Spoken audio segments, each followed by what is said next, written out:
Sana karibu mpendwa mtizamaji wangu, tuendelee kujifunza masomo haya ya Biblia. Jana tulikuwa na somo moja katika jumuiya yetu, na mtumishi wa Mungu mmoja alizungumza kitu ambacho ninaamini kabisa, sijui kama wewe ulishawahi kuwa na mawazo ama na upeo wa namna alivyofikiri yeye. Tulijifunza somo kwa habari ya matoleo na sadaka, na kuna vitabu kadhaa ambavyo watumishi wa Mungu walivisoma, ikiwemo waraka wa Paulo kwa Warumi mlango wa kwanza 16 mpaka 17, lakini na vitabu vingine ambavyo pia tulivitumia kama vitabu vya kutuongoza tunapojadili. Kwa mfano kuwa na kitabu cha Zaburi ile sura ya 50:23, na tukawa na maswali ambayo tulikuwa tunayaangalia katika juma hilo, na swali la kwanza lilikuwa sadaka ni shukrani. Sadaka ni shukrani, tukajadiliana hapo, lakini pia tukaenda swali la pili ambalo linasema wokovu hauuzwi wala haununuliwi. Watu wakajadili hapo, lakini baadaye tukajadili swali la tatu kwamba ni muhimu kwa Mkristo anapoenda kutoa sadaka ajiandae. Ni lazima kuwe na maandalizi fulani unapopeleka ile sadaka. Na mtumishi mmoja mwinjilisti Rose Sanga, kama nitakuwa nimetaja jina lake vizuri, akasema unaweza ukawa na shilingi 10,000 ndio ambayo Mungu amekupa katika siku hiyo, alafu ukatoa shilingi 100. Unapoenda kutoa, kimsingi ni sadaka kwa sababu unaipeleka madhabahuni, lakini utakuwa umetoa kwa usahihi? Lakini swali lingine la 4 likasema sadaka zinaweza kudumaza mahudhurio ya ibada na vitu kama hivyo, na tukajadili jambo hilo, na mimi nikaenda mbali zaidi kwa sababu sikuzungumza kwenye maswali mengi, na wakanitaka nichangie maeneo fulani. Nikasema ni sahihi, sadaka inaweza ikakudumaza kiroho na ikakudumaza kimwili, lakini pia taasisi zinaweza zikatumia sadaka kudumaza watu kiroho na zikawadumaza watu kimwili. Lakini jambo langu ni nini ambalo nilikuwa nataka nikwambie, ambalo lilinivutia sana? Mtumishi wa Mungu anaitwa Yese aliweka jambo moja ambalo sidhani kama alijua, aligusa kitu muhimu sana katika maisha yangu. Akaniambia, kaka Elia, kuna vichaa wasiookota makopo, lakini akasema chochote unachokusanya usipotumia ni takataka. Kwa hiyo akaniacha na maswali mengi sana. Kwanza, kuna machizi wasiookota makopo. Sasa mimi sijui, wewe pia unaweza ukanisaidia mpendwa wangu, kwamba hivi ni vichaa ni aina, sijui, na madaktari wanaweza wakanisaidia, lakini nikawa na tafakari sana kwamba ni vichaa wa aina gani wasiookota makopo, kwa sababu dalili za mtu kuugua, kuwa na tatizo katika akili, ni mojawapo ni kuokota makopo. Unaweza kukuta mtu anaokota makopo, anaongea peke yake, anatukana, anapiga watu, anafanya nini. Manake kuna kiwango fulani cha utashi kimepungua kwenye akili yake, kwenye ufahamu wake. Kwa hiyo anaweza akafanya mambo visivyo. Lakini akasema kwamba chochote unachokusanya kama hukitumii ni takataka.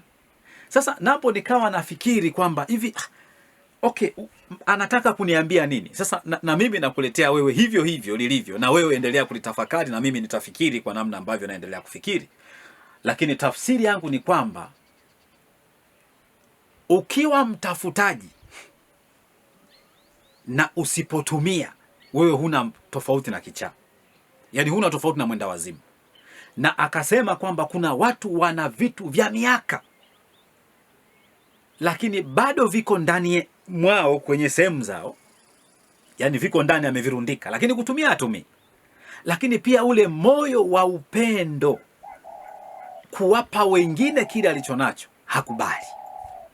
Kwa hiyo anaendelea kukusanya lakini hatumii,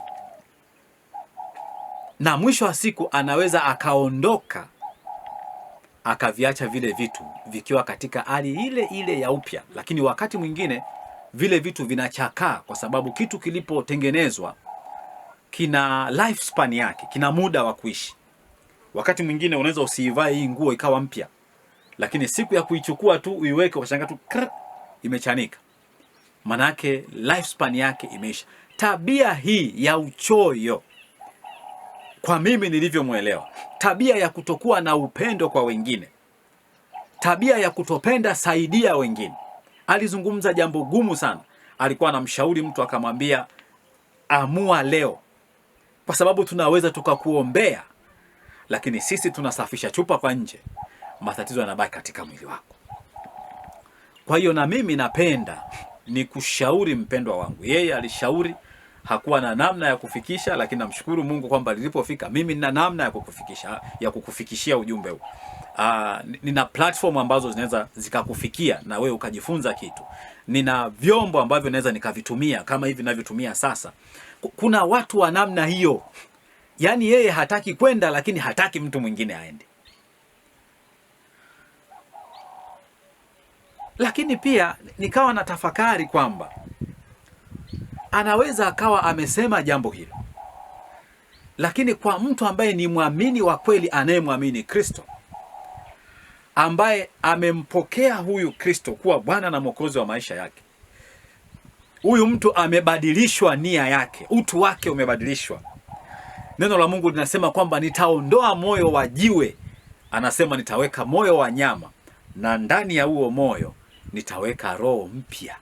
Huyo mtu atakuwa na upendo. Upendo sio kitu kinachokuja, sio kazi rahisi kuwa na upendo wa kumpenda mtu kufika mahali ukamwambia hiki naona chukua na wewe kikusaidie, na wewe hiki chukua. Na hiyo kwa Wakristo tulivyosoma sasa kwamba sadaka inaweza ikakudumaza, ni kwamba wakati mwingine vitu unavyopewa sio vyako, lakini Mungu anakutumia wewe kama bomba ili jambo fulani likamfikie mtu mwingine maeneo fulani, lakini mtu anang'ang'ana na kile kitu.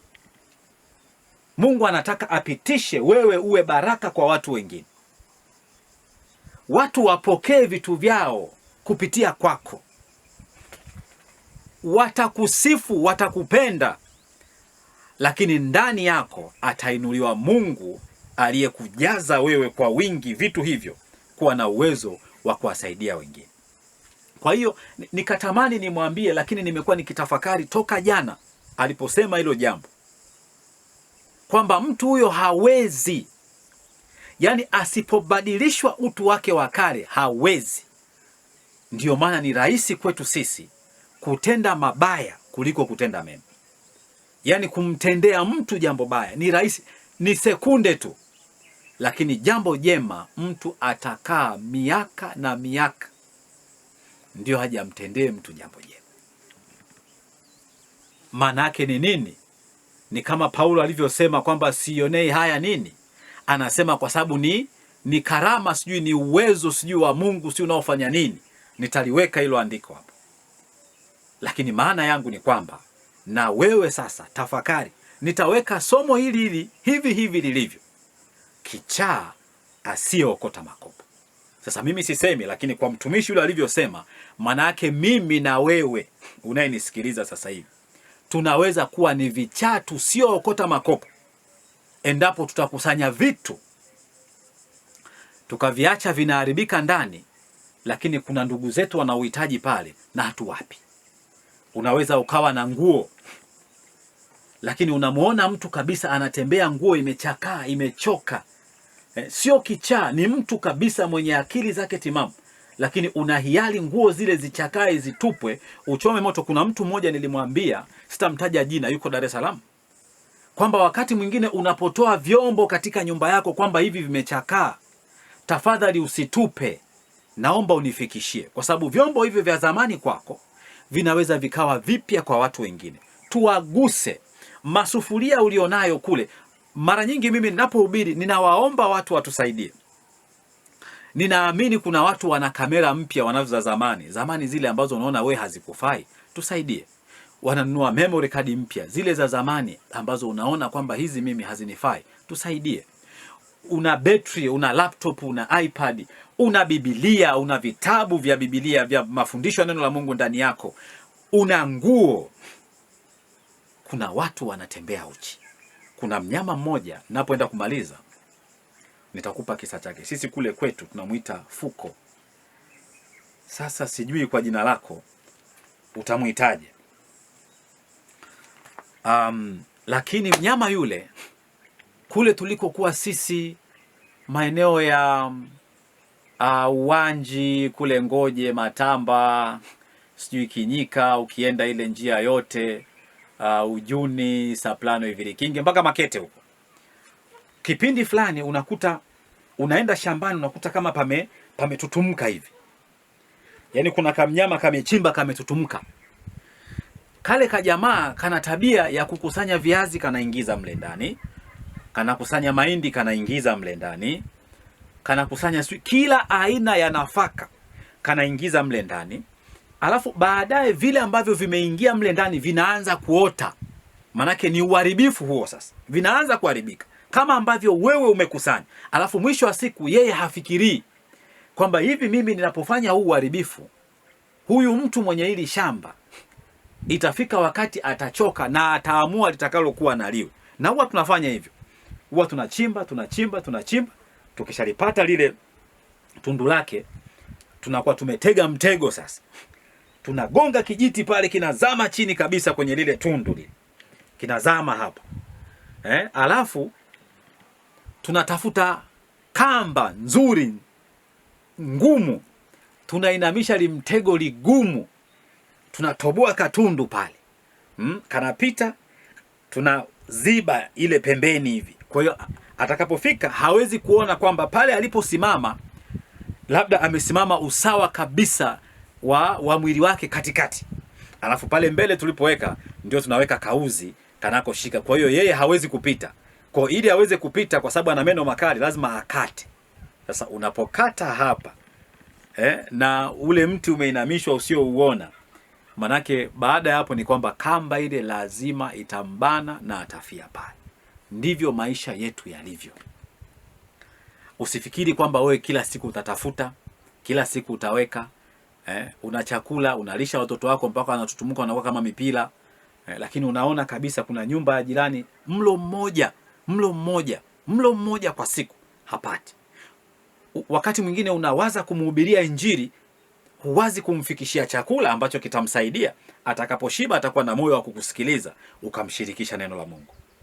Mtoto anakuwa na mashavu makubwa kama mpuliza tarumbeta, unamlisha tu. Wakati mwingine ni vitu vya dhuluma unachukua, rushwa unachukua, vitu vya kuiba unachukua, vitu vya kutapeli unachukua, unanunua vyakula, unarundikia familia yako, inakula, inanenepeana. Lakini usielewe kwamba ni mtego ambao kuna siku wewe utazima kama unavyozima mshumaa, alafu vyote vinakuwa vimeishia pale. Basi kutie moyo kwamba anza kujitafakari. Kagua wakati mwingine. Saidia watu wasiokuwa na uwezo. Wafikie wengine kwa mali ulionayo. Saidia jamaa zako. Saidia watu wako wanaokuzunguka ili wapate kujifunza namna bora ya Mungu ambaye unamwabudu na kumtumikia katika maisha yako. Katika jina la Yesu nimefundisha haya machache na ninashukuru kwamba hapa Roho Mtakatifu ataendelea kusema na wewe, na siku moja na wewe utageuka ukaiache hiyo njia ukachukue